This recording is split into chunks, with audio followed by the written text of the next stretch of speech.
One of the things that I find myself struggling as a creator is simply getting started. This is a sentiment that I hear around the internet a lot.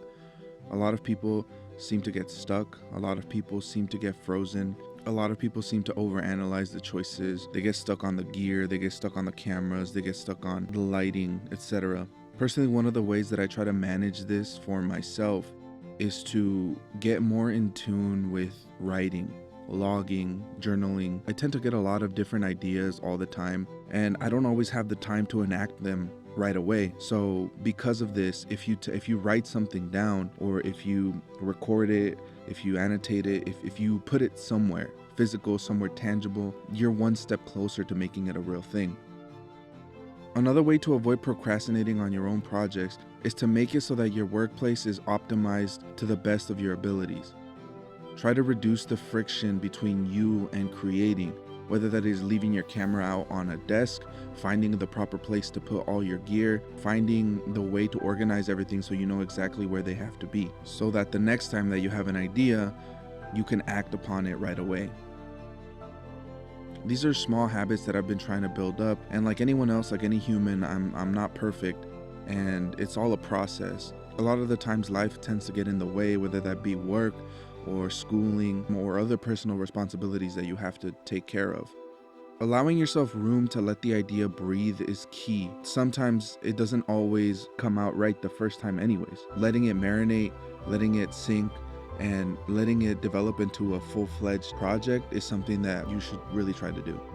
One of the ways that I've been trying to create more is by optimizing my workflow. I try to find tools that help me create, that make it easier for me to make things, whether that be videos or photos or whatever the case may be. A lot of the times I tend to get stuck in the processing phase of a video. So when I get to the edit, I tend to get a little bit frozen and not really sure how to move forward with it.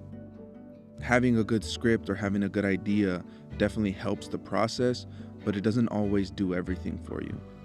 One of the things that complicates the creative process is having to learn new tools. About 2 years ago, I started using DaVinci Resolve finally.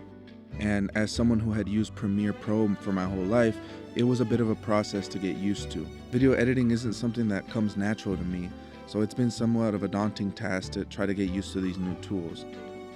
While I was doing my research, I ended up finding out that a lot of people end up using plugins and extensions for DaVinci to try to get different colors and different looks. Luckily for me, a few weeks ago, one of the companies that makes one of these plugins for DaVinci, as well as many other programs, reached out to me to see if I wanted to do a review on their plugin. Dehancer is a plugin that's available for a bunch of different programs like DaVinci, Final Cut, After Effects, Premiere, etc. And they even have mobile apps for the iPhone and iPad. Full disclosure, this is not a sponsored video. Dehancer's not paying me to say anything in particular. They're not paying me to give them a positive review. They simply allowed me to try out the pro version of their plugin so that I would be able to play with it and give my thoughts on it.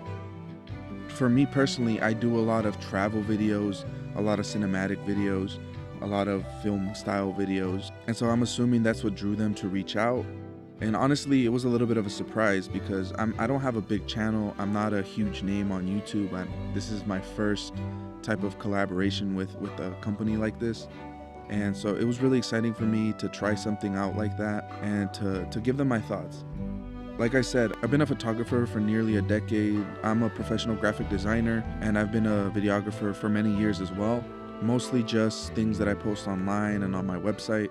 So I don't have a whole bunch of experience in coloring. I'm not a professional colorist. I don't claim to be one. After playing around with the plugin for a while, there were a few things that really stood out to me. One of them was how simple everything was. From my experience personally, I was really used to the sliders in Lightroom. I'm very comfortable changing the colors, the hues, the saturations, the levels, and all that. Using this Dehancer plugin has been a very easy transition. Everything is set up in sliders that you can kind of play around with, whether that be the grain level or what type of film look you're going for. They have over 60 films and 130 different camera lock profiles. It can be a little overwhelming at first, but honestly, once you go through it, you'll find the one that you like or the one that goes with whatever look you're trying to go for. The film look that I've enjoyed the most has definitely been the Ektachrome. I think that the colors on that just look really, really nice. I'll probably end up adding like a before and after so you can kind of get the idea of what exactly the plugin can do.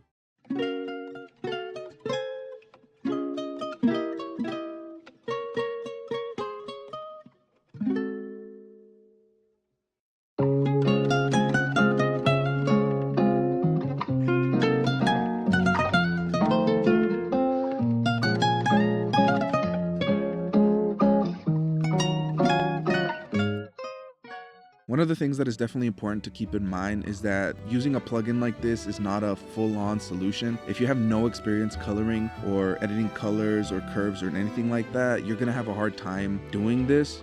The way that I found this plugin to be the most useful was to make my basic corrections first. So transform the color space on the video into Rec 709, and then from there kind of get the exposure that you want, the contrast, etc. And then from then on you can apply the look and edit the colors from there. The major settings you can change are what type of film grain or how much film grain, the halation, the bloom. If you want to add damage, you can do that, or overscanning. This is just another tool to help you create the product or the film that you want to make. It isn't a one-stop solution for everything. No single tool is going to be that, and no single tool is going to help you make everything that you want to make. So that's something to keep in mind. You can get some really, really nice colors out of this. You can get some really nice looks.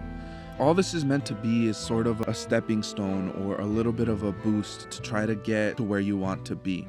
One thing to keep in mind though is that if you're running a really old computer, this is definitely gonna start to lag. For me, I'm using a 2018 MacBook Pro that I ended up adding like 32 gigs of RAM, so it's pretty beefy, but because it's still running an Intel chip, it's kind of dragging behind. Honestly, while I'm live editing, I can't really review the changes. I kind of have to wait and export the video, and then I'll be able to see exactly what it does, which is not really a problem of the plugin. It's kind of more on the computer, the processor and everything. So I don't blame Dehancer for that, but that's just a problem that I ran into.